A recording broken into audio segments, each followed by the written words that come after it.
Well, good afternoon. Welcome to the International Peace Institute. I'm Maureen Quinn, Senior Advisor at IPI. Thank you for joining us today. We're webcasting this event live, and for those of you who are on Twitter, the hashtags for today's event are #Palestine, #IPINST, and @IPINST. That's always our logistics that we like to get out of the way. And now today we're very pleased to welcome Ms. Hanan Ashrawi. Dr. Ashrawi is a Palestinian leader, legislator, activist, and scholar. So welcome. Thank you. She served as the official spokeswoman for the Palestinian delegation to the Middle East peace process during the historic Madrid Peace Conference in 1991.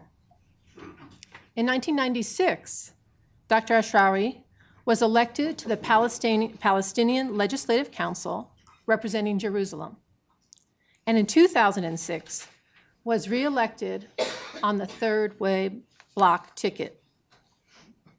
In 2009,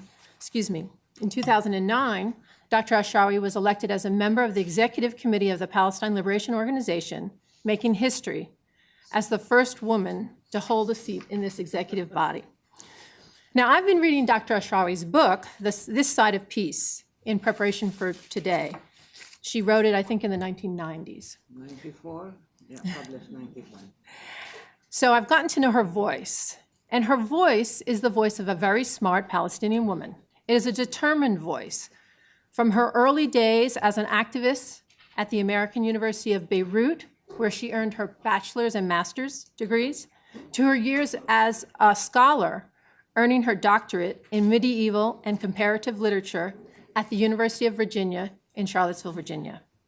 Her voice is also the voice of a mother, explaining to her daughters, who are now, of course, mothers themselves, explaining to her daughters why so many people come and go at all hours of the day and night in her home. Throughout, her voice is one of a thoughtful and deeply human individual, standing up for her beliefs, who faces everyday life struggles and undauntedly stays focused, working for peace. It's a great pleasure to welcome Dr. Ashrawi to IPI today, to our speaker series, certainly when we're looking at the Middle East peace context, in the local context and in the context of the historic changes in the region. So thank you and welcome. Thank you very much. Thank you, Maureen, for this wonderful introduction. I thought the first two sentences were enough, but I think you really presented a very human and humbling introduction. Thank you. And I'm glad to be here, and I'm sorry that Terry isn't here, but I know that the conditions are beyond his control. His health issues come first. Thank you all for coming, and it's a pleasure to be with you. I know that the topic is one that has to deal with the Middle East, with the Palestinian question, with our domestic realities, as well as our Arab context, as well as perhaps even the global context. But the real question that we really have to address today, and I'll be glad to open this up for discussion afterwards. How long do I have? You have about 25 minutes. Okay. I'll try to stick to the time, but as like all academics, once we start, it's very hard to stop. So give me a signal when I go overboard. Okay. The real question is whether the two-state solution is still a viable option. The real question is whether the peace process, which began in 1991, has really run its course, or is there a chance of rescuing peace? Has the DOP, the Declaration of Principles, sometimes known as the Oslo Agreement, has it really outlived its usefulness? Is it more honored by the breach than it is by commitment and implementation on the ground? And have the facts on the ground really superseded reality in terms of the settlement activities, the expansion of settlements, annexation of Jerusalem, the building of the horrible wall, the eviction of people, the state of siege that's continuing, and so on? This superimposed grid of apartheid roads, for example, the theft of water resources and other resources, have they succeeded in undermining or destroying the viability of the Palestinian state that everybody talks about? Territorial viability, economic viability, even in terms of resources. The facts, and right now there is a stepped-up campaign to expand settlements, particularly in and around Jerusalem, to bring in more and more settlers, and actually to whitewash, legitimize settlements in the West Bank, to the point where we find ourselves in control of less than 40% of the West Bank. And of course, Gaza is under siege, and there are other facts that are being created that also undermine the chances of peace. So when Netanyahu talked about the two-state solution and everybody saw in this a breakthrough, people didn't look at the fine print, as always. They just said, well, they brought him to accept the two-state solution. But what two states? He talked about, first of all, a precondition that the Palestinians will have to accept the Jewishness of the state of Israel, that Israel has the right to exist as a Jewish state. This is a new precondition. We've never heard it before. When we recognized the state of Israel in 1993, it was a recognition like all other recognitions. You recognize states, but you don't attribute to them religions or ethnic identities or whatever. You just recognize states, and that's what happened. But then he added that Israeli security has to be paramount, Israel has to control the Jordan Valley, that Israel has to control all entrance and exit points, that the airspace is also open for Israel, that Jerusalem is not for discussion, it is off the agenda, it is annexed the eternal capital of Israel, that the refugees are not to be discussed, that's off the agenda again. And he didn't recognize the 67 boundaries, and he didn't commit to cessation of settlement activities. So what kind of state is that? Is that a state, a mini-state, a stateless, a series of population centers artificially connected? It certainly isn't a recipe for a two-state solution or a viable Palestinian state. So all this talk we've heard about the two-state solution really is in direct contradiction with the events on the ground and what's happening. This coalition, in a sense, is very busy creating the greater Israel state, and within it there are two states within the West Bank. One for the settlers, and they certainly are controlling the resources, the water, the stones, the quarries, whatever, and a smaller one called, you can call it the State of Palestine or whatever, but with very little sovereignty or control. In the meantime, Greater Israel is in control of everything. And the real underlying problem has always been that without any accountability for Israel, if you've read my book, you know that that's the first thing I said. We need accountability for the occupation, and we need protection for the Palestinians. And these two have been absent from the beginning. So the real problem is the fact that there is no accountability for the behavior of the occupier, and there is no real protection for the Palestinians under occupation, which meant that Israel was given enough room not just to hang itself, but to hang everybody else with it. Because if you continue with this expansion, with the destruction of the options for peace, then the impact will be felt not just in Palestine, but certainly within Israel, and the ripple effect throughout the region and even globally. And we can talk about this later, why we believe that the Palestinian question is a core issue that has to be resolved with a certain sense of urgency if we are going to deal with a region that is peaceful and based on a global rule of law. The problem also with the peace process, the so-called peace process, is that it gained a life of its own in many ways. It became a process for its own sake, without much substance, without applicability on the ground. And in many ways, it lost its integrity as an instrument to achieve peace. It became an exercise in political virtuosity and discussions and so on, and I think it was Dennis Ross who somehow managed to turn it into an endless exercise. Let's talk. So long as, the two parties are talking, so long as God's in his heaven and all's well with the world. But it doesn't matter what's happening on the ground. It doesn't matter that the settlements are really destroying the chances of peace. It doesn't matter that as I said, reality is superseding the talks. It doesn't matter that people are acting outside the law, that houses are being demolished, that Jerusalem is being transferred and is being totally transformed in terms of its character, its history, its culture, and its demography, with the confiscation of IDs, with what we call the ethnic cleansing of Jerusalem. So when you have a process like that, that is detached from reality, that does not influence behavior on the ground, it lost its credibility, it lost its support, and in the meantime, it was used as an excuse, as a cover for to get Israel immunity to act with impunity and to continue destroying the substance and the foundations of peace. That's why we believe that there is no room for further negotiations the way they have been. This instrument is flawed.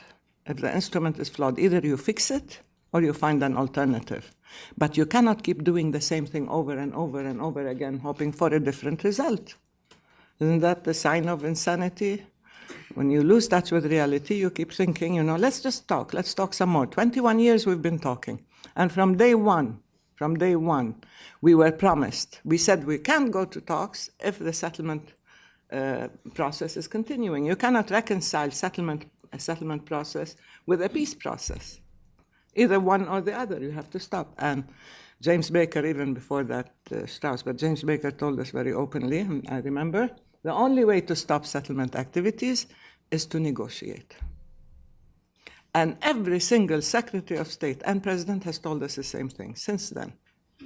And you've known Madeleine Albright, so she told us the same thing.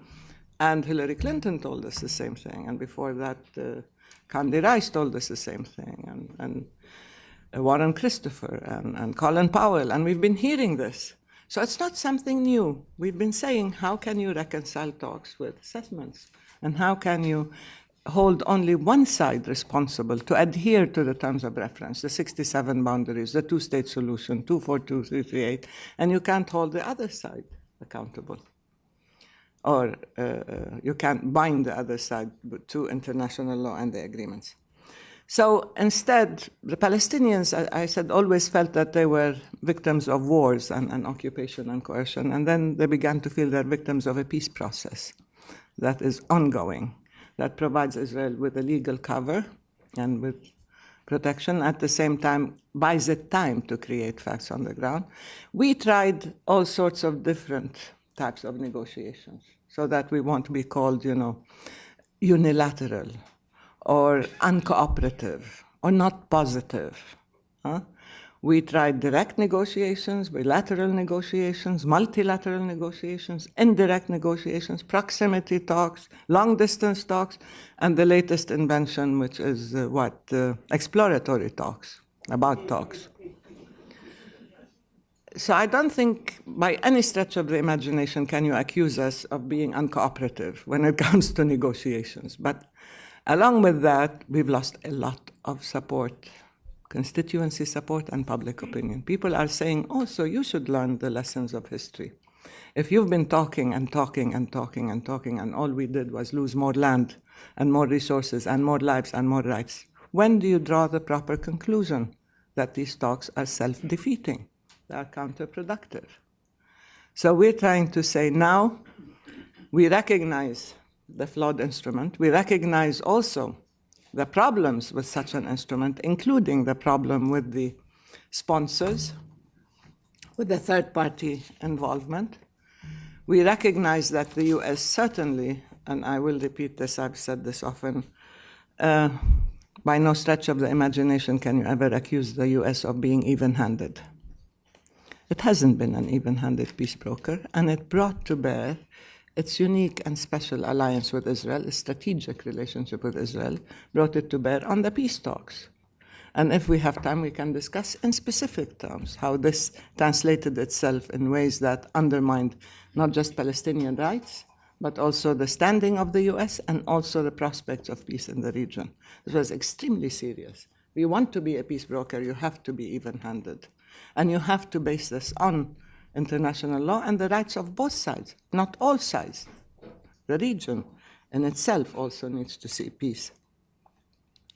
So such an instrument of unilateralism, of power politics, and such an abrogation of responsibility really produced a situation that's extremely volatile in Palestine and in the region. That's why when we went to the UN and we addressed the UN, we didn't go in order to be troublemakers or spoilers. We went in order to tell our people that there is an alternative, that is a constructive, positive alternative. It's human, it's legal, it's multilateral, and to provide our people with hope that all our efforts at producing a just peace have failed, that the negotiating process has led to nowhere, was an exercise in futility, and now we're trying to explore other responsible, serious, human, moral options. And this option is to go to the international community. After all, it is the home of multilateralism, isn't it? And it is the home of universal legislation, isn't it, hopefully? And it is the home of peace, and it is where nations are born. And we said, okay, we will empower the Palestinians by saying, we go to the Security Council to get membership. And of course, we will follow that with other steps. If we didn't get the membership, we might go to the General Assembly to get observer status, state status. Or we will also try to empower the Palestinians, sending a message of hope to people that we can become members of different international agencies and institutions and organizations, beginning with UNESCO and going further. Unfortunately, suddenly Israel became hysterical, and the hysterical mood became contagious, and the US became hysterical, and they mobilized in an unprecedented way to thwart our efforts to prevent us from getting membership in the Security Council and to try to prevent us from going anywhere else within the international community. Now that to us was really quite strange. Had the US and others used so much energy and effort that were used to try to prevent us from getting membership, in trying to get peace, or in trying to stop settlement activities, I'm sure we would have gotten somewhere. But to try to block us from the international community, from the instruments that are supposed to protect the victim, the vulnerable, and to continue to provide Israel with immunity, to act with impunity, this to us was really very strange. I mean, we knew that there was a certain bias involved, and the strategic alliance was at work, and Israel is a domestic issue in the US. We all know that. But to go to such lengths, I think there was one country, third world country, that was called in one day 3 times by the president of the US. We couldn't believe he has so much time to call this country, to try to prevent one component from voting for us, and to try to get an abstention. You would think that we were doing something wrong by trying to get the right to self-determination, or by seeking our freedom, or by trying to maintain the dignity of the Palestinians or the integrity of our cause. Instead, it was as if we were the ones who were acting unilaterally. What about the settlements? What about the land theft and the theft of resources? What about home demolitions? What about administrative detentions? What about the wall? What about the annexation of Jerusalem? These are not unilateral acts that were done as a result of power politics and the exercise of unbridled power. Anyway, we went to the UN also to tell Israel and the rest of the world that we have agreed to the 67 boundaries as the boundaries of our state. That is 22% of historical Palestine, that this is occupied territory and not disputed territory, and not contested, as the Israelis like to say, that this is occupied, and that international law applies, and particularly international humanitarian law. This will put an end to these attempts at saying, well, we will build settlements on public lands. Public lands belong to the Palestinian public, not to the Israeli government, certainly. And they made the distinction, well, you cannot build settlements on private lands unless you have, the Supreme Court giving exceptions, and the Supreme Court gave exceptions, and they ultimately ended up whitewashing all settlements. So we're trying to say that this is occupied territory, 67 boundaries apply, Jerusalem is the capital of Palestine, and in doing that, we're saying that both Palestinians and Israelis have to change the status of Jerusalem, because according to 181, East and West Jerusalem are corpus separatum, and East Jerusalem is occupied territory. So for Israel even to gain recognition of West Jerusalem as its capital, which nobody recognizes, by the way, many people still don't understand that Jerusalem is not the capital of Israel legally, and it is still governed by 181, that we need to discuss both East and West Jerusalem, and that the whole city can be a capital of two states. East Jerusalem, the capital of Palestine, West Jerusalem, the capital of Israel, even though we still own lots of property in West Jerusalem, as we do in all of Israel. But this is a historical compromise that we thought the world would jump at. Anyway, so going to the international community meant that we recognize international law, that we accept it, that we made this compromise and are willing to pursue it, that we want the issue to be multilateral, not, of course, unilateral, because if it's unilateral, it means Israel calls the shots and does what it wants. If it is bilateral, then the asymmetry of power, of course, is brought to bear, and Israel can do what it wants without accountability. So we said it has to be multilateral. And the international community can provide again, another global context for a global rule of law, which hasn't happened so far. We haven't given up, by the way. We can talk about this later. We have other options. We'll continue. Now, also, by trying to block the efforts of the Palestinian leadership at every step, they're sending a message that the voices of moderation and peace and responsibility are not listened to. We heard this before when Israel released 1,000 prisoners because Hamas abducted one. And yet we had agreements in which Israel was supposed to release Palestinian prisoners before, especially those before 94, and Israel did not. So everybody was saying, okay, maybe the lesson there is Israel listens to the voice of violence, not to the voice of peace. Maybe if you go back to armed struggle, you will get results. But if you advocate peace, you won't get results. This is precisely the wrong message to send to the Palestinian people and to the whole region and to the whole world. That if you adhere to international law, to issues of justice, to the right to self-determination, then it means you should get results. If you commit to a negotiated settlement and if you make historical compromises the way we did, then you can come back to your constituency and say, we have something to show for it. Right now, we have a unique combination. We have President Mahmoud Abbas.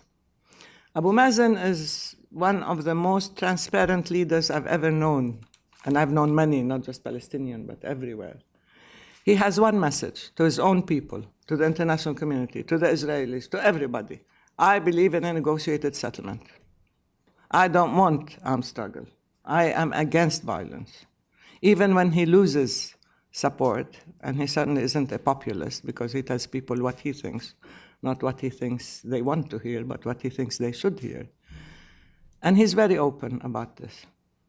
And yet, every step of the way now, he is being blocked and thwarted.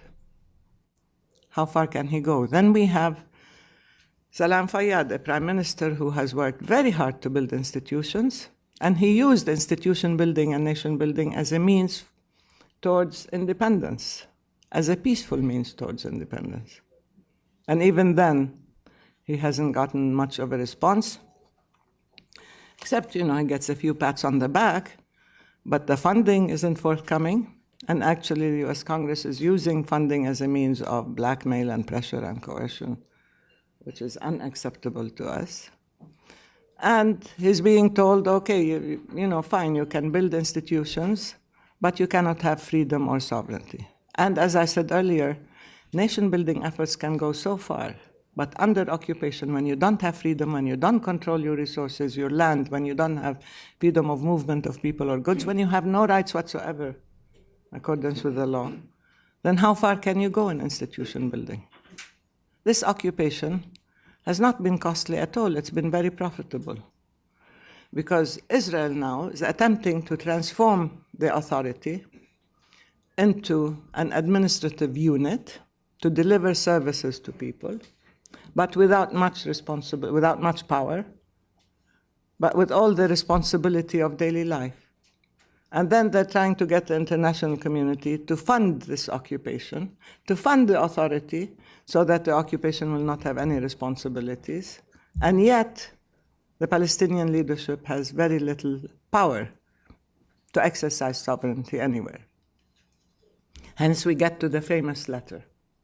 And everybody wants to know about that letter. What's in the letter? Is it an ultimatum? Does it have a deadline? Are you going to dissolve the PA? Are you going to declare a one-state solution? What's happening? The letter, I consider this letter a last-ditch effort by President Abbas to tell the Israelis and to tell the international community we've gone as far as we can go. We have been extremely responsible and constructive, and we tried everything possible to make these talks succeed. Now, 21 years later, Israel has reinstated the civil administration. It has redefined the occupation as a system of control without any accountability again, and is attempting to transform the Palestinian Authority to become a surrogate, by proxy, let's say, responsible for Israeli security and for delivering services, but without any of the powers that are needed in order to carry out the job. That the territory is being eroded. Israel is confiscating more and more land, building more and more settlements. When we started in 1991, there were about 100,000 settlers, 120,000 settlers. Now there are over 600,000 settlers. How far can you go with such a costly peace process? So we're saying we tried everything possible. What is needed is compliance with signed agreements. What is needed is acceptance of the terms of reference, the 67 boundaries, and what is needed is a binding timeline. And we can move rapidly if there is sufficient political will and seriousness of intent. If there isn't any, then we need to look for other options.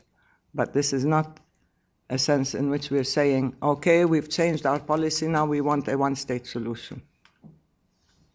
Or, okay, we're going to dissolve the authority. Our position is that if Israel is attempting to weaken and enfeeble the Palestinian Authority, we should do our best to strengthen it, to empower it, in order not just to deliver service, but to do proper representation of the Palestinian people. And we have to empower the Palestinian people, whether in dealing with the internal rift, or in dealing with institution building, or in dealing with political decision-making to represent our people to the best of our ability. So the letter in itself is not so ominous. I don't know why, again, many countries, I don't want to call them by name, but they waxed hysterical again. What's in this letter? Are you going to give them an ultimatum? Are you going to do this, do that? Don't do this, don't go to the Human Rights Council. Put reality, you have to press the pause button. I said, okay, we'll press the pause button if you can get Israel to press the pause button. Or if the US is going to reboot and change its policies when it comes to us. Or if the quartet manages to develop the political will in order to take constructive initiatives itself and to think outside the box and to start dealing with the real requirements and imperatives of peace in the region, rather than treading water until the Americans finish their elections. And then after they put reality on hold, of course, for a while. So these are all different components of where we are now. And then the Arab Spring itself, it certainly is, we can talk for hours about the Arab Spring, but it is a serious cataclysmic change. I don't underestimate the forces that are being unleashed in our Arab world. It has debunked many myths. The myth that the Arabs understand nothing but the language of violence and coercion, or the myth that the Arabs are born missing the democratic gene, or they're not ready for democracy. It has also debunked a myth used by many Arab leaders that human rights are culture specific. And therefore, you cannot impose on us human rights because this is against our traditions or religion or whatever. So now we understand that human rights are universal, that democracy, regardless of how it is expressed, is a right, that you may subdue people for some time but not forever, that they will rise up even against the most brutal regimes. And what's happening is very painful. All transitions, by definition, produce instability and are unpredictable and can be extremely painful, and you cannot predict the outcome constantly. And this is how we are undergoing a serious transition. We'd like to think ourselves as the beginners of the Arab Spring in our first Intifada, because these values and principles that the Arab people are calling for are the values and principles that we advocated in our Intifada in 1987-88, when we called for freedom, human dignity, self-determination, good governance. All these things have been the impetus, the motivation behind the Palestinian Intifada, and they continue to be. And also we'd like to believe that it has vindicated the nonviolent struggle, and that popular nonviolent uprisings can produce more results than violence. And we have seen the very painful cost of violence, particularly to the innocents who pay. Because in a violent struggle, those who have the weapons and who have no scruples and want to use them can inflict pain. So, and many people try to de-link the Palestinian question from the Arab Spring or Arab Awakening or Arab Intifada or whatever you want to call it, this transformational moment we are undergoing. You cannot de-link it. Netanyahu said, you see, now we need to make sure that we keep all the land because this is an unstable environment and we need our security. You keep the land, you produce more instability, and you produce more incitement and provocation, and you will lead to greater violence. And you will lose the chance for peace. Again, the Palestinian question has always been in the Arab imagination and in the minds of many people, not just Arabs or Muslims, people of good conscience, who feel that this is the real test, not just of the leadership, but of the international community, of your commitment to justice, to peace, to the rule of law. And many of the Arab leaders that have been ousted lost a great deal of their credibility and standing with their own constituency because they were seen as client regimes, doing the bidding of others rather than their own people, and they were seen as not doing any justice to the Palestinian cause. And we hear this from many Arabs now, who tell us we will put our house in order and we will try to liberate Palestine, because they feel that this is a historical failure.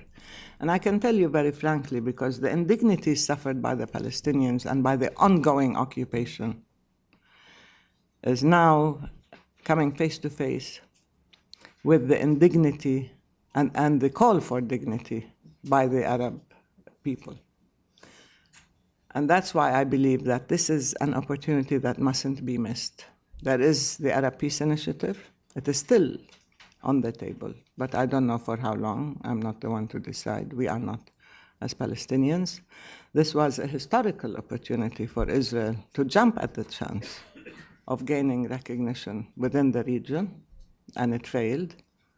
It was a chance also for the international community to see that this is one way of resolving this long-standing issue.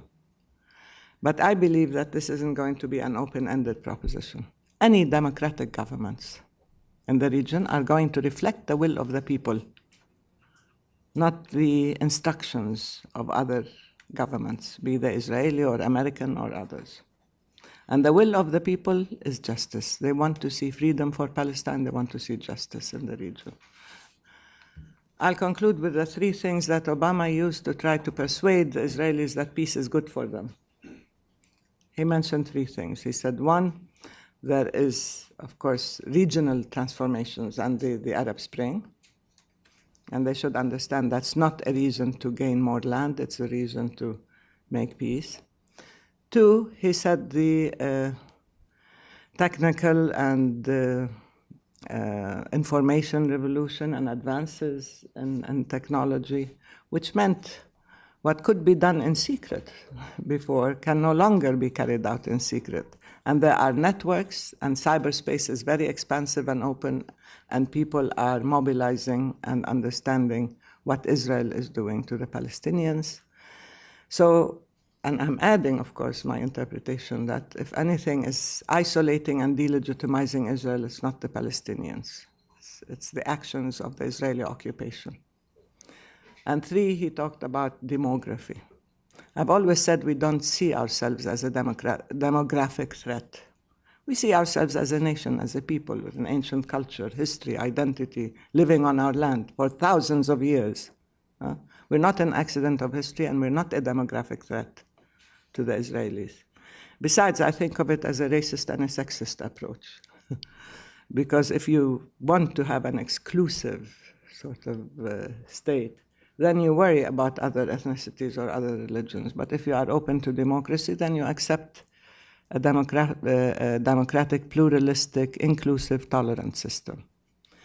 So, and also I think it's racist because it's not a race between an Israeli Jewish woman's womb and a Palestinian non-Jewish woman's womb.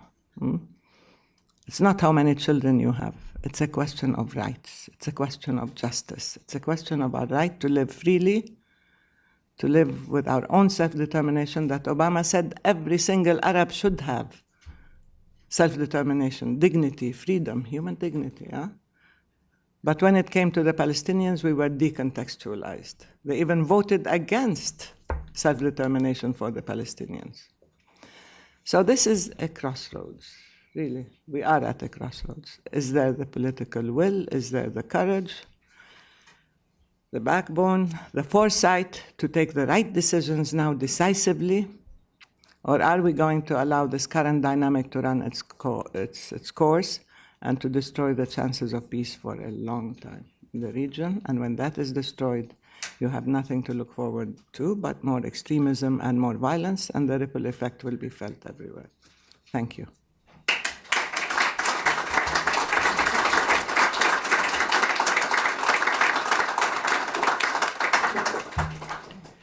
So, Dr. Ashrawi, thank you very much. You know, I've 25 exactly. 25 minutes. It's a precedent. Well, then I would say you're more of a leader than a scholar. Now, you know, I personally myself have been a long supporter of the two-state solution, and I'm also I teach graduate students, and they're more pessimistic than I am, and so what I try to explain to them in talking to them is that, you know, change is possible, and they need to see it. So I was very glad to hear you say that your support to try everything possible for those negotiations. Now, always on this issue, there's the other side of the issue and some of the questions and concerns. So my question for you today is about the unity among the Palestinians within the Palestinian Authority, but also, you know, from the other side, you have Hamas, you have Islamic Jihad, you have you know, those concerns and the concerns of the violence, the attacks on Israel. So what about the question of unity on the Palestinian side? And then I'll open it up to the audience. Mm-hmm. Thank you. Okay, fine. Hamas gained support and strength in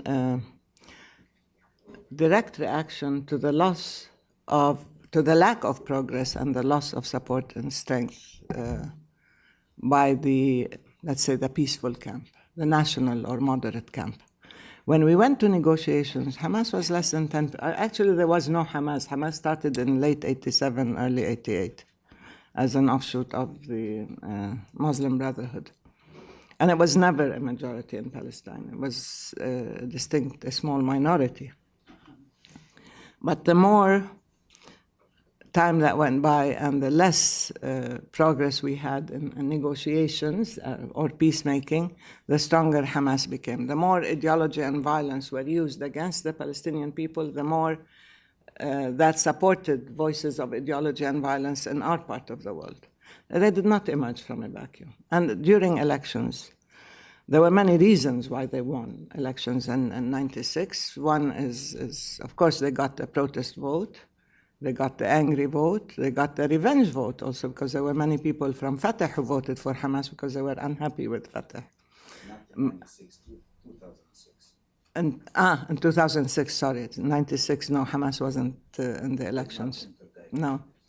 In 2006, yes. And they also got some of the Christian vote. And they got some votes from civil society who just wanted to see change and reform. So they got this combination of votes at a unique period in time in which there was resentment against Fatah and the national factions. There was resentment against Israel and the Palestinians being on the receiving end of violence and extremism. And of course, they promised people reform and change. They didn't run on the basis of armed resistance or military struggle. So anyway, they got this vote. I doubt whether they will get it again. This was a unique configuration in history, I think.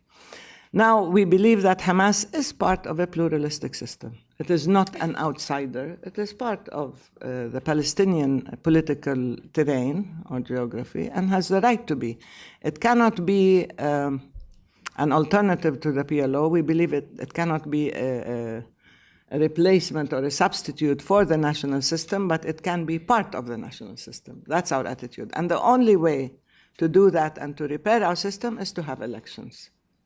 That's why we want, and we're calling for free and fair elections, elections for the Legislative Council, presidential elections, and for the Palestine National Council this year. We really need to have these elections because that's the only way to repair your system and to create this inclusive, pluralistic, democratic system where you can express dissent peacefully and within the law.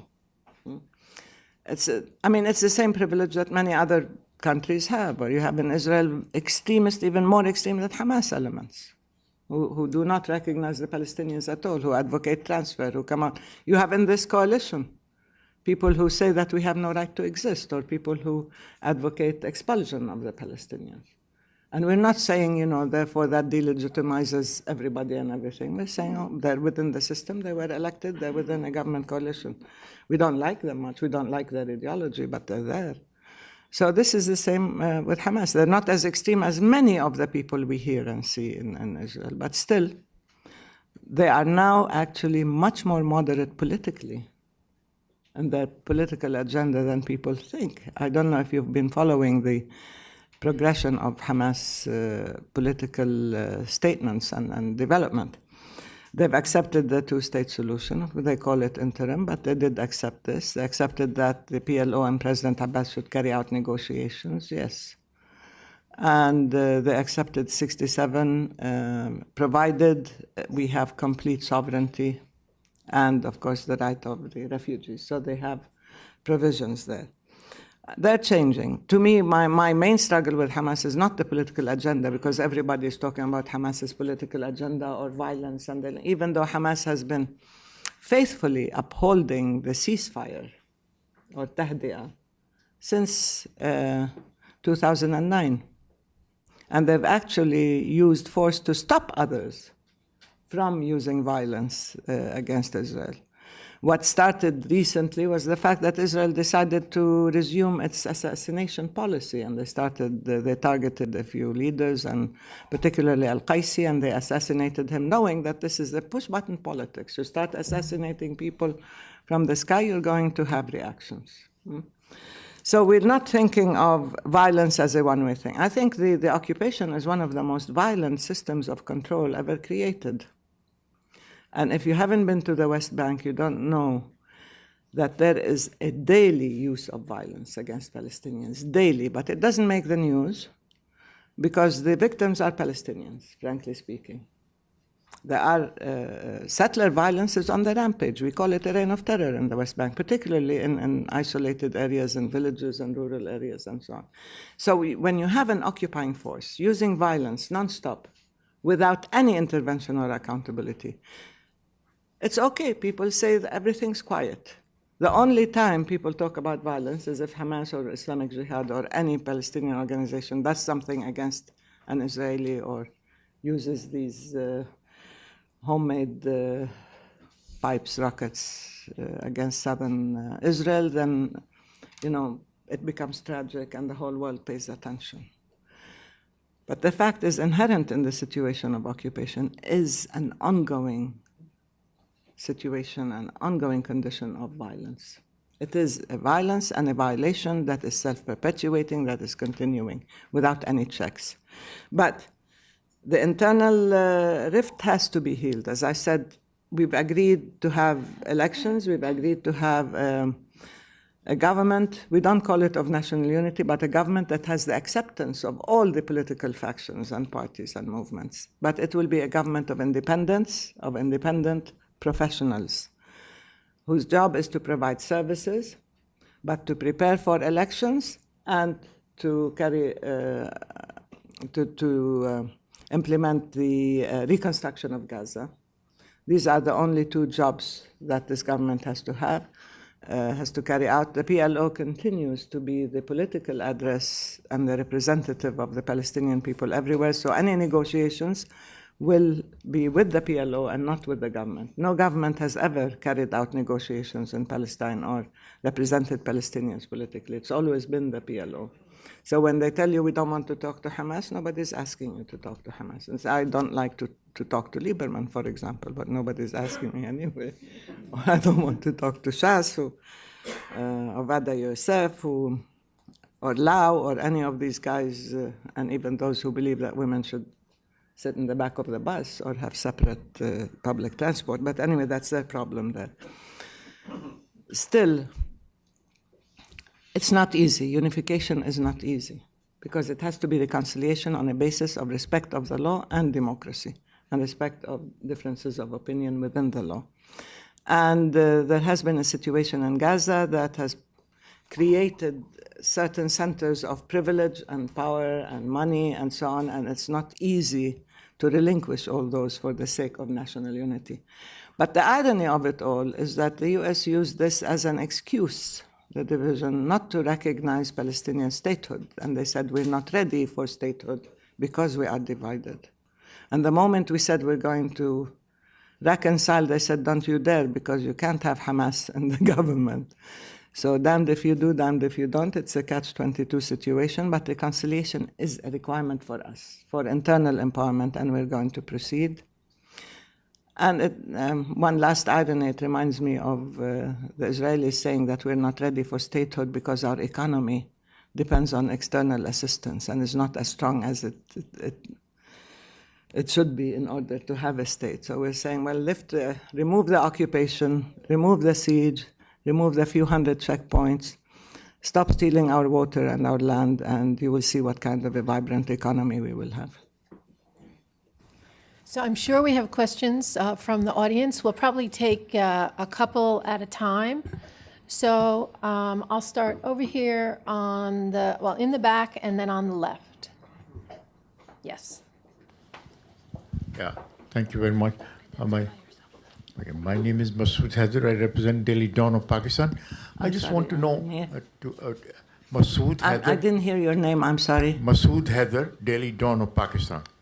I just want to know from you, Ms. Ashrawi, that in your opinion, this Middle East peace process being put forward by the quartet seems to have stalled, and it doesn't seem to go anywhere. They keep on maintaining a status quo, which is absolutely, unacceptable, and it suits the United States and Israel because it is maintaining a status. So do you think that this process that you are also signed on to is right and should be changed, or that this process has to be improved for it to be successful?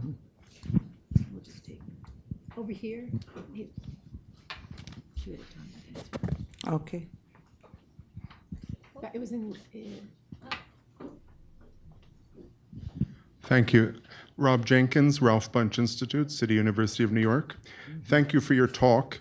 I think you've made a very clear case for why 242 needs to be immediately implemented, and international support for the immediate implementation, both on legal grounds and moral grounds, should be forthcoming. I'm wondering if in that context, you yourself, personally, putting aside official positions, would call for unambiguously the full and immediate implementation of Resolution 47 of 1948, calling on the government of India to immediately hold a referendum for the self-determination of the Kashmiri people. And if not, why not?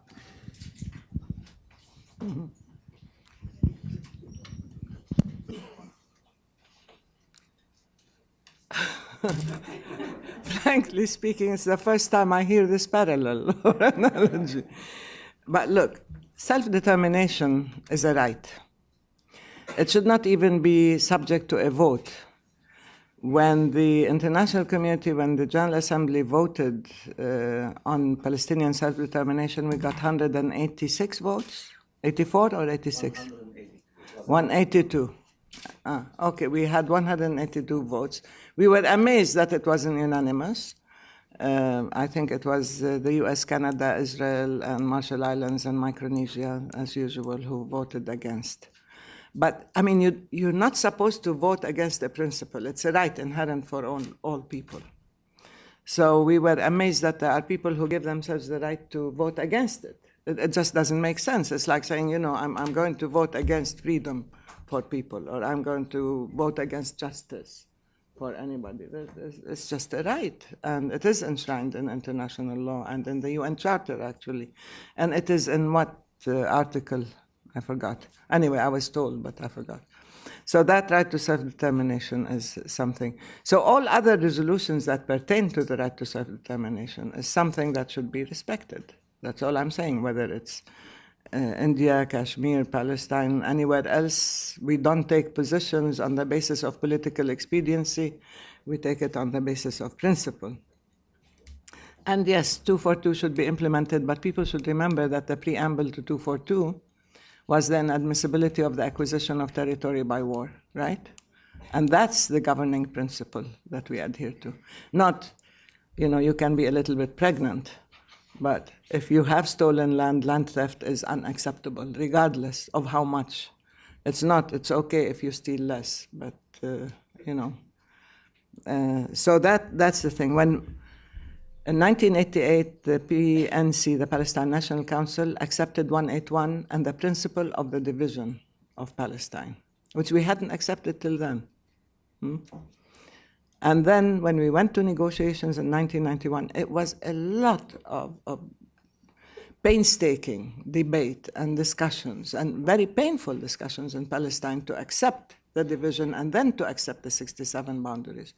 And even then, there are people who are telling us, okay, that's fine, you made a compromise, but what else can you do? How else can you prove you're positive? How much more land are you going to relinquish to Israel to show that you're really positive and concerned about peace? We're saying that's it. That's it. We made this historical compromise. 242 was a compromise to us. And the inadmissibility of the acquisition of territory by war is that principle which prevails, regardless of who started the war or where or what happened and so on. You don't just take other people's lands and rights. As far as the quartet, there's a real problem with the quartet. We've always described it as a strange creature, and I'm not very diplomatic. I mean, here you have the international community. What, is it represented in the Secretary General or isn't it? There are many who tell me, no, it's not. He's there in his capacity. It doesn't represent all the nations. Then you have a regional power, which is the EU, which represents many European countries. Then you have one country, which is Russia, and then you have another, which is the US. I mean, how do you configure all these things together? I don't know. When you disagree, where do you go to? You're supposed to go to the UN, I think, to the international community. But if the UN is a member of the quartet, and if the US has used the quartet as an instrument of its own policy, frankly speaking, and very undiplomatically speaking, then how far can the Quartet really take decisions that can correct the course, that can deal with this imbalance? It seems to me the Europeans could have easily really charted the course without saying we cannot work at cross purposes, we will not, in any way contradict or contravene American policy and so on. But now they're beginning to see that the situation has become so drastic that they need really to think for themselves independently. They cannot be seen in the region to be an appendage to American policy. And this is very serious because everybody says we are part, we want to understand the Arab Spring, the new developments in the region, we want recognition, we want a role to play in the region and so on, including non-Arab players, by the way, Turkey, Iran, and so on, and Israel. And still, the message has not really been driven home that to gain credibility and to support your interests in the region and to have a special relationship, you need to do something about the Palestinian question, and you need to think outside the box, and you need to think, and now to take initiatives that are really serious. And I think the Europeans are thinking about this now. I cannot, I'm not privy to their internal discussions, but I know that they are, and Cathy Ashton is somebody who does want to make a difference. And I think without really charting their own course and using their own policies in the Middle East, in the region, they cannot be seen as separate from American policy, which has been discredited very seriously in our part of the world. So we're telling them, you cannot just tread water while we sink. You cannot just maintain the status quo because it is non-tenable, it is untenable, you cannot maintain it. You have to engage to do something in order to stop the deterioration. And lately, their statements, their positions have been more forthright, they've been more forthcoming in terms of their criticism of what's happening in Area C, of what's happening in Jerusalem, of all the violations and the danger to the two-state solution, in addition to discrimination against the Palestinians in 48, Israel, and so on. So I do think the Quartet has to rethink itself and its role and its positions, and I think the components of the Quartet also have to understand that they have their own policies and they cannot be an instrument of American policy only, and they cannot fill in the gap only according to need. But this plan, that the statement that they came up with this September 23rd of last year, I think has run its course too. We asked them from the beginning, when they said they want the two parties to present their positions on borders and security within 3 months, we said, okay, we'll present our positions, but will you come up and will you say outright who has not cooperated with the Quartet? They did not. I mean, we presented our positions repeatedly, the Israelis did not. Even in the proximity talks, when they asked us to present these positions again, we did. Israel came up with a shopping list of 21 titles or headlines. That meant absolutely nothing. I said, okay, if this is an auction, we can give you 210 headlines and titles and so on. That's not the issue. So unless you really change the way in which you've been dealing with this, and as I said earlier, this peace process is flawed. It is an instrument and not an objective. Negotiations are not an end, they are a means, and they have been a seriously flawed means. Let's think of different ways. Let's think in responsible ways. We cannot keep doing more of the same. And unfortunately, we hear nothing but more of the same. It has to be direct bilateral negotiations. Been there, done that, where did that take us? And the same thing, we cannot want peace more than the parties. Of course you have to want peace more than the parties because there's one party that doesn't want it, that wants to maintain an occupation and control. And it is in your interest to have peace as well in the region. So no, I think the Quartet, and we're very frank with them on this, they need to rethink their role, and the components of the Quartet have to think seriously about this. Yes.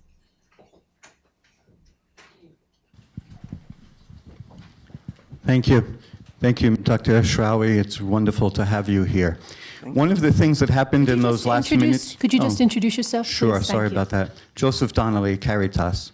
One of the things that happened in those last minutes in 1991 before Madrid was a decision to have religious leaders participate in Madrid. And there's been lots of scuttlebutt about that ever since. Dennis Ross in the past month said, we all knew all along that we did not want to have religious leaders in the negotiations because of the complications, the difficulties, the history. However, as you know and have supported and we're grateful for, so many civil society leaders come from religious origins, Jewish, Christian, and Muslim. And the State Department supported a Council of Holy Land Institutions, which met in Washington recently precisely for this purpose. Let's stop doing the same old thing. Let's try alternatives. So my question to you would be, at this moment, with all due respect to religious leaders, I think the question of the role of religion in this quagmire is the white elephant in this room today, as it often is at these kind of meetings, and I think it'd do great justice if we could hear a trusted voice like yours on that matter. Thank you. We have another way in the back, and then I'll come back to the front. Dr. Ashrawi, thank you. My name is Zubaida Rasool, and I'm from Skantin, Norway. And I want to ask you two questions. If you could today give a message to the people of Israel directly, a key message, what would that be? And if you could give a key message looking into the eyes of President Obama right now, what would that be? Thank you.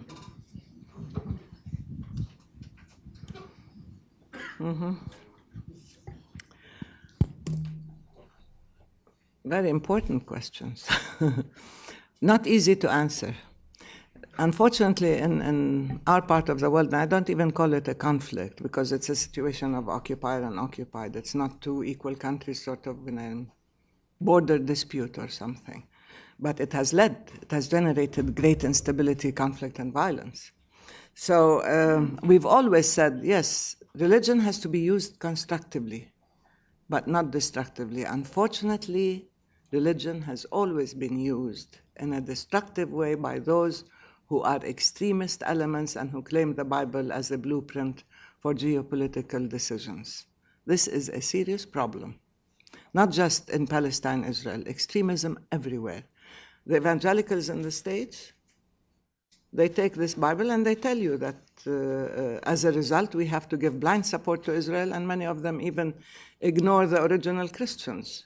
And they feel that, the Palestinians have no right to exist, or we stand in the way of prophecy.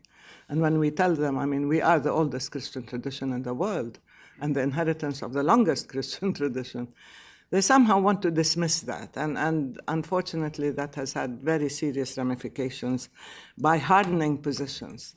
When you take religion, and if you're an extremist, and you take it to its fundamental, literal positions, and you use it to justify all sorts of violations, then you are neither doing religion a service, nor the people in whose lives you're interfering. You're doing a service.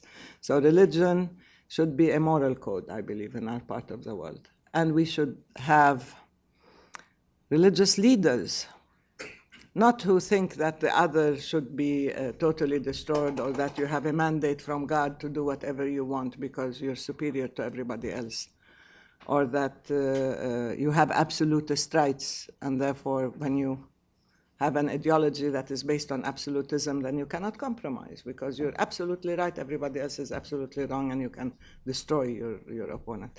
But we called on all responsible religious leaders who don't use religion as an instrument of power and coercion to play a constructive role, yes. And I believe they should have. I believe they should have countered the voices of extremism, fundamentalism, and even violence of all religions. And this kind of interreligious dialogue has been very useful, I believe. It will not replace, of course, a political process or decision-making, but it should guide it. It should give it substance. And I believe within civil society, as you said, there should be the voice of women, of the youth, of civil society leaders, of responsible religious spokespeople or leaders. And I believe that any religious institution that is committed to real service, to community, can make a difference if it is not using the Bible as the text for all sorts of unjust actions. So I don't think that it should be portrayed as a conflict among different gods or different religions or religious conflicts. I think it's a man-made conflict or man-made situation of injustice. So we need legal instruments and human instruments and women to solve it.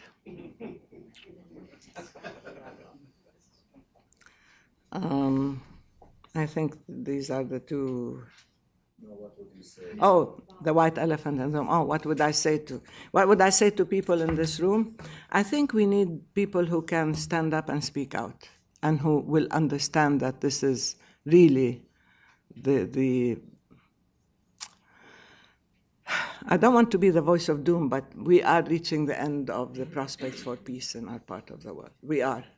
And if there are people who are concerned about this, they should speak out. And that defending whatever Israel does in the name of the strategic alliance is contributing to the destruction of peace, of the chances of peace, and is not doing anybody a service, let alone Israel. So we do need people of courage to speak out, and we need people of creativity, imagination, and intellect to devise ways of ending this occupation and to put together a plan of action, not just more negotiations for their own sake. I really am tired of negotiations. I don't think there has been people who've negotiated more than we have. And this is where we are now. Without engagement, without curbs on Israeli behavior, without changing the definition. I mean, in the region, we're talking about intervention versus positive engagement. Is there positive intervention, positive engagement, or not? And I think we need it. We need to provide protection for the Palestinians and accountability for Israel in concrete terms. And that's the message I'm bringing. It really is 1 minute to midnight, and we need to make, all of us, this last-ditch effort to ensure this. For Obama, I think, I wrote once an op-ed lately. I don't know if it was an IHT or one. And I said, no, I think it was on the Hill. You have to do, I mean, in this case, self-interest should not trump values. And if those principles and values that you declared should guide your policies, even before, during elections and when he was, just after he was elected, that if these principles and values will guide your policies, then you will do the right thing. We have a saying in Arabic, you have an excuse that is worse than the crime. By saying we're in the middle of elections, therefore I can do nothing, or I can't say anything that will affect Israel, or I can't say anything that will affect my standing or my chances of elections. This is not acceptable. You cannot abrogate responsibility, and reality cannot be put on hold. So I would, to all, not just to Obama, to all political leaders, I think at a certain point one has to stand up and do what is right, not just what is politically convenient. And I think people will recognize this, and people will value those who have dared to challenge these forces that attempt to hijack the political process in their region, and to do the right thing because it shows courage and moral fortitude, and this is what we need. So I saw a bunch of hands. I want to make sure I get them. So I know we had this woman in the back and the front row, and then I saw two more. Maureen Chaudhry-Fink with the Center on Global Counterterrorism Cooperation. Thank you, Dr. Ashrawi. I just wanted to ask, given all the changes that have been going on in the Middle East and all the political transformations, do you think there will be more or fewer opportunities for women to take the kind of public leadership roles that you've taken and are taking? And also, what can be done to facilitate a new generation of leaders on all sides of the political borders that are more open to, say, a peaceful resolution of this difficult situation, not conflict? Can I answer this, because that's really a long... Sure, go right ahead. I think it's ironic, but the old generation of leaders that I thought should now retire are the ones that have brought us to the negotiations table. You might have a new generation of leaders who say this is an exercise in futility and we're giving up on it. Frankly speaking, the younger generation is much more critical, much more adamant about the fact that business as usual is no longer possible and we cannot afford it. And I said this in my talk. Mahmoud Abbas's and Salam Fayyad's of this world are not going to be there forever and in any election. And I hope that we do get younger leadership, frankly speaking. I'm tired. This is endemic, not just in the Arab world, but I think elsewhere also, where I wrote in my book about the graceful exit. There are many people who don't know the meaning of the graceful exit and who will hold on for a long, long time. So we should try. I think the only way to have change now is really to have elections.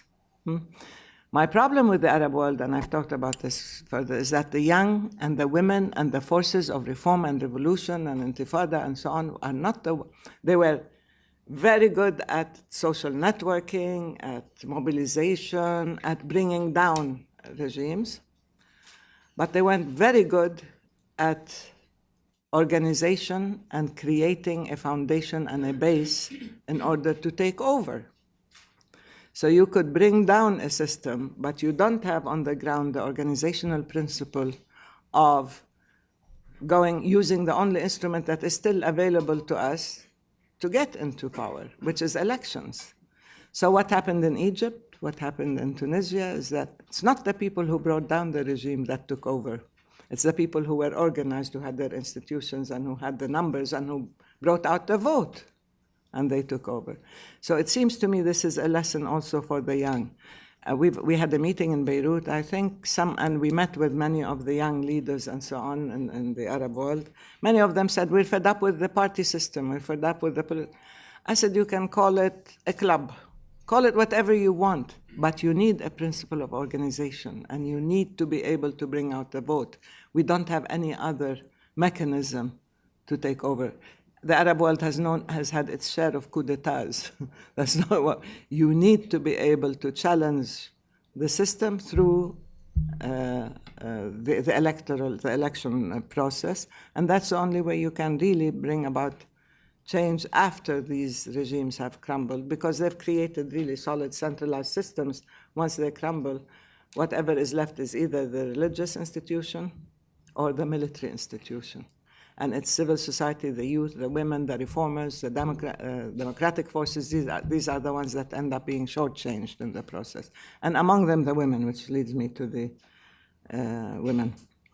Look, the women's movement in the Arab world, I could talk about this for hours, is not a new one. People don't understand this. I mean, in Egypt, it was in the late 19th century. And in the early 20th century, Huda Sha'rawi, not Ashrawi, but Sha'rawi, no relation of mine, but I'm very proud of her nonetheless. She led the suffragette movement. She questioned, she challenged. And the women's movement in Palestine dates also to that early 20th century.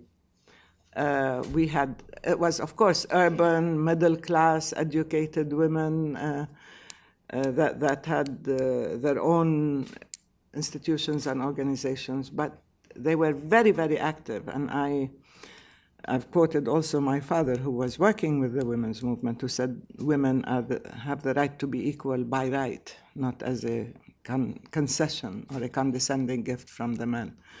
And he did this before he got married and had 5 daughters, but he worked very hard for women's rights. So within the public Palestinian discourse, many people don't understand this. Our development, our growth was held back because we were not able to develop freely as a nation in our own country and so on.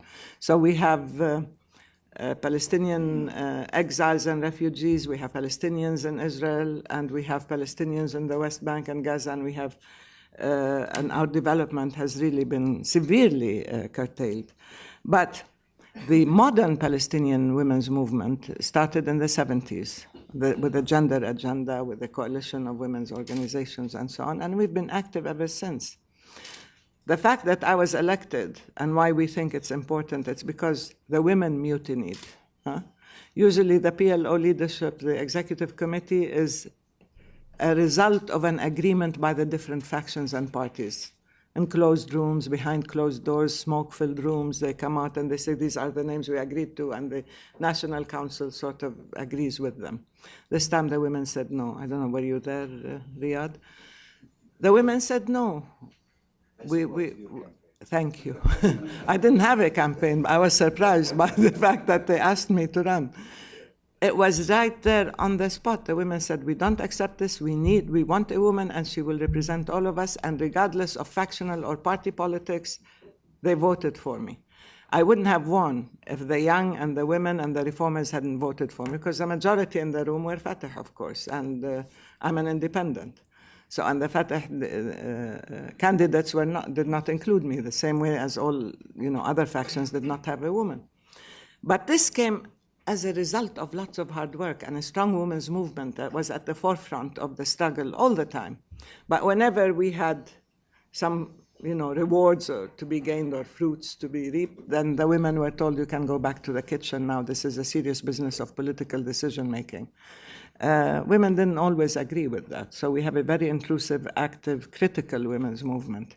In the Arab world, I'm really worried. And I can tell you numbers. We have 5 ministers, we have 22 judges, we have many mayors and municipal council members, and we have a few governors. And I'm very glad that the Ramallah area has a governor and a woman governor and a woman mayor, and I'm in the PLO executive, so we've reached the highest levels.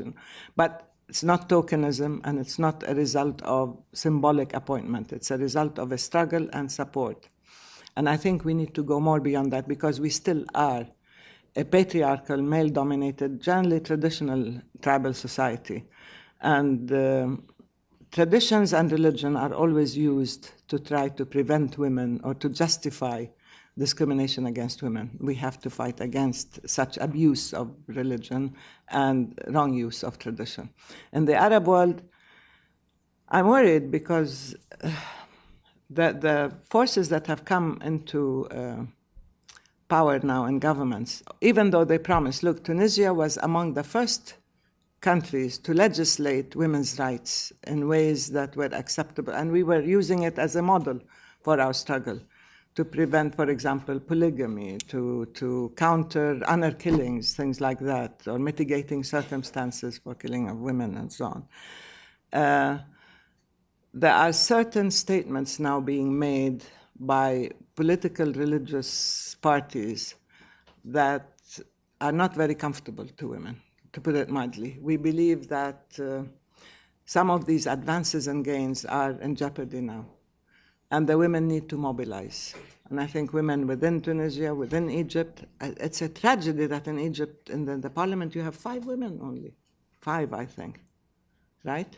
5 women in Egypt. This is unacceptable when we thought we were making progress, and the oldest women's movement comes from Egypt, and quite a progressive and outspoken women's movement at that time. But there have been losses in the Arab world. It's not monolithic, we're not all the same. You can have from the most liberated, independent, outspoken woman to the most excluded and silenced woman and oppressed woman, and everything in between, the whole spectrum. But we have to work together as women, whether in Palestine or in the Arab world. And we do have networks. We do have a leadership network of women leadership, as well as a network of grassroots organizations. And we do have networks within the Arab world now. We're trying to reach out to everybody so that we can have a common voice and empower each other, ourselves and each other. And we do have a global network of women leaders that should also pay attention to the issue of women and the situation that is in jeopardy now of women's rights in the Arab world.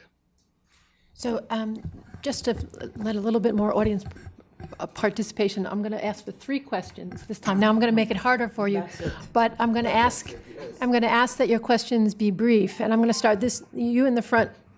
No, you're done. Okay. Then did you had a question, and this gentleman and this gentleman. Questions may be brief. The answer is long. Okay, but now it's going to be harder for you. But please introduce yourself. Thank you. Thank you, Dr. Ashrawi. Thank you, International Peace Institute, for this wonderful session. I have been an admirer of you for most of my adult life. My name is Surush Roshan, and I come from Iran, and I'm a medical doctor. My question is, you explained elaborately all the problems, but as a doctor, I am building the courage to say, I want to hear more of a solution from a leader like you. If we can learn from other people, when there are difficult situations, they mobilize their economic and political powers to influence how the activities are governed.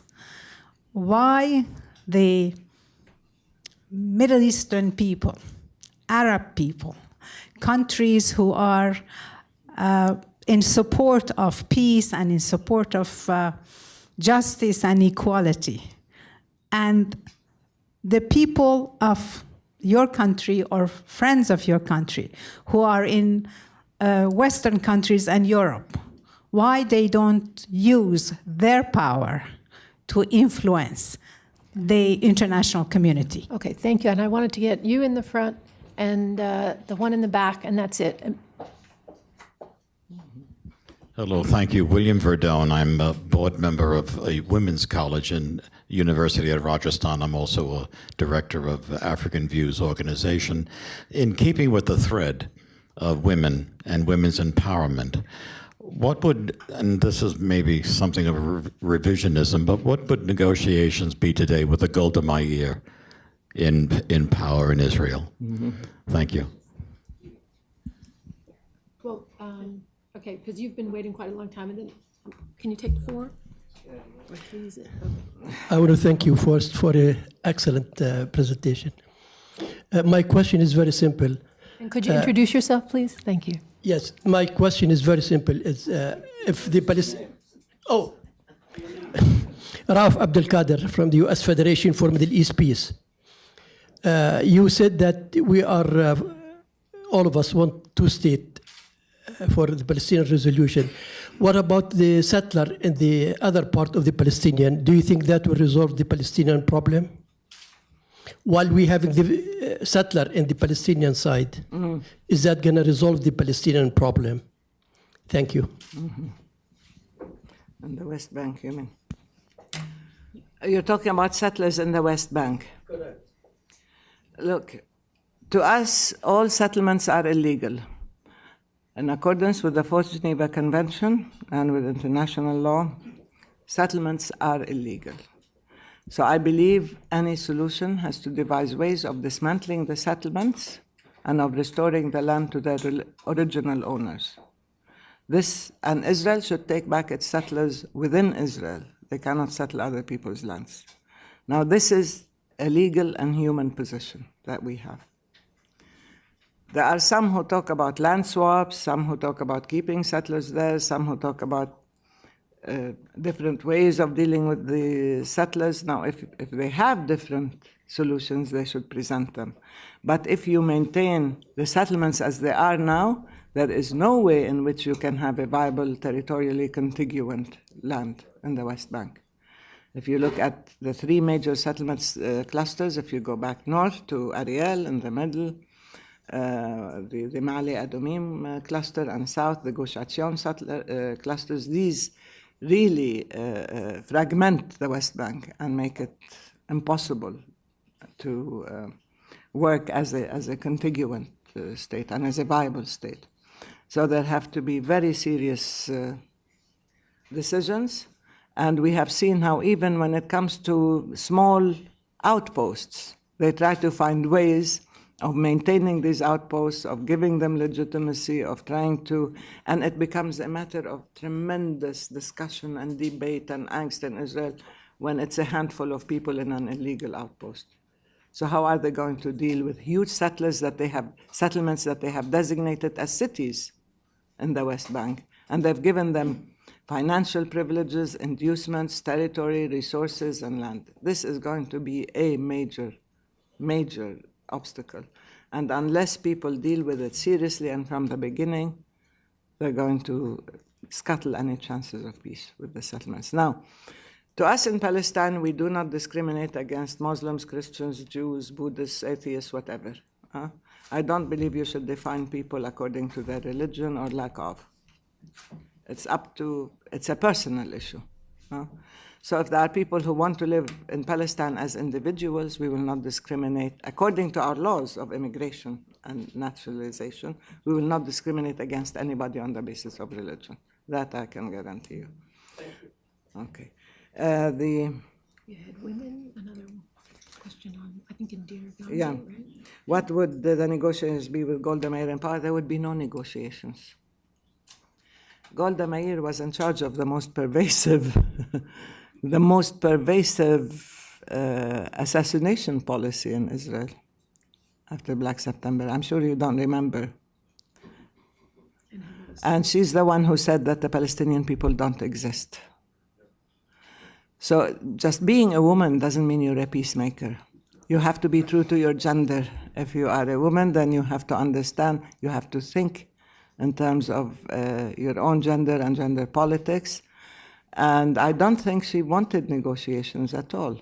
She wasn't in favor of negotiations. Those of you who've read about her life and her statements and so on, she was much more hardline than many of the men in the Labour government at that time. She was Labour, but she was very hardline Labour. And she used the military instrument very effectively. And she refused to recognize the Palestinian national identity at all. She said, who are they? They don't exist. So at least our women do not deny the existence of Israel or the Israelis. But I think within the women's movement in Israel, there are many brave, outspoken women who've paid the heavy price. We have our counterparts. We have an ongoing dialogue with Israeli women, with the women's movement there, and many of them certainly can make much better leaders than the men I see around in Israel. But there are also women in Likud. You have Limor Livnat, you have others who are extreme hardline politicians. But then the women's movement as a whole in Israel is certainly pro-peace and against discrimination. And we have a common saying that if you are fighting for your own self-determination and freedom and dignity, you do not withhold this from others. And that it is the women's struggle also within Israel for us, for the Palestinians, to have freedom and self-determination.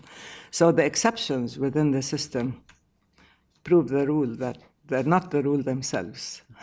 But there are many women leaders, there are some women leaders who have not been true to their gender, certainly, and who've adopted the power tactics, power politics of the male.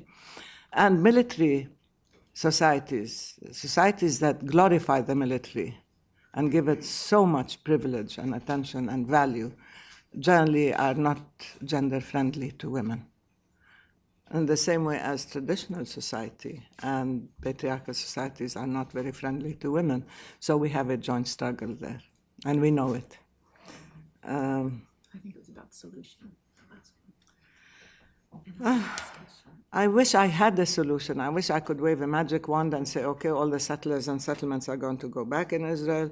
There will be an epiphany, a global epiphany, Israeli epiphany, to say this is a major compromise. Who asked the question? In the front row. You did. And that we could solve it and we will have, 67 boundaries, 2 states living next to each other in freedom and security. I mean, we all know what is needed. We all know what the solution is, but there is no agreement as to the way forward to reach that objective, to reach that solution. Now, how do we use our inherent power, you mean? How do we use the Arab... Look, the Arab potential and Arab power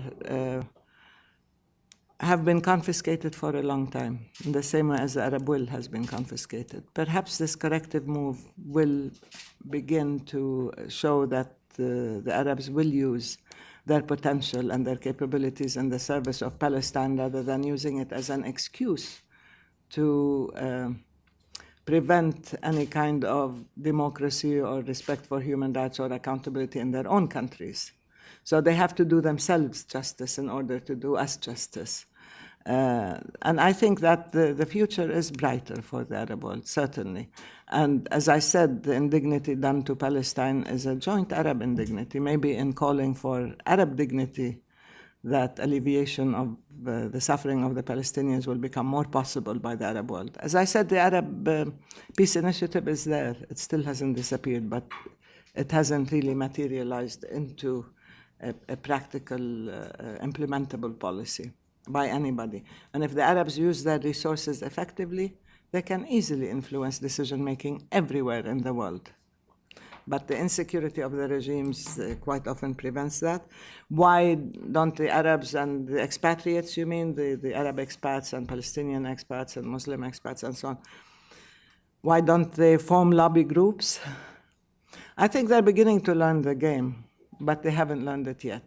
I think the most influential lobby group here is after the National Rifle Association is the AIPAC, right? It's the second, and it's a pro-Israeli lobby group that is powerful. It has funding, it has access to information, media, and so on. And it certainly has an influence on this, particularly on the Hill, Congress. Congress, the political establishment, and so on. But even more than that, you have the evangelicals, the Christian right, the extreme Christian right that also has translated religion into a matter of policy. And that has affected decision-making. If you hear the GOP, I'm not talking about parties here, but the candidates so far, they're competing as to who's more loyal to Israel than who's more loyal to the US. It's amazing. They fight with each other by saying, I'm better for Israel. And when we were here in September, we saw these candidates standing in front of an Israeli flag with the major Jewish leaders in the US. And I said, I thought you pledge allegiance to your flag, to the American flag, not to the Israeli flag. When you're competing, you're running for the presidency of the US. We said at some point we didn't know whether it was US or Israel. Still, it's still new. There are people who are speaking out. There's a solidarity movement that is increasing within academic institutions, civil rights groups, ethnic minorities, and so on, active church groups that are trying to stand up and speak out and make a difference and coordinate and mobilize, but it will take time. And as you know, there's a real gap between public opinion and decision-making. And right now, the forces at work are the forces that have funds and can deliver votes, unfortunately. I hate to be so cynical, but in such a construct, a democratic construct, that's what makes a difference to leaders who make their own self-interest trump their own values. Thank you. So we thank you very much, and thank you for all of our participation. Thank you.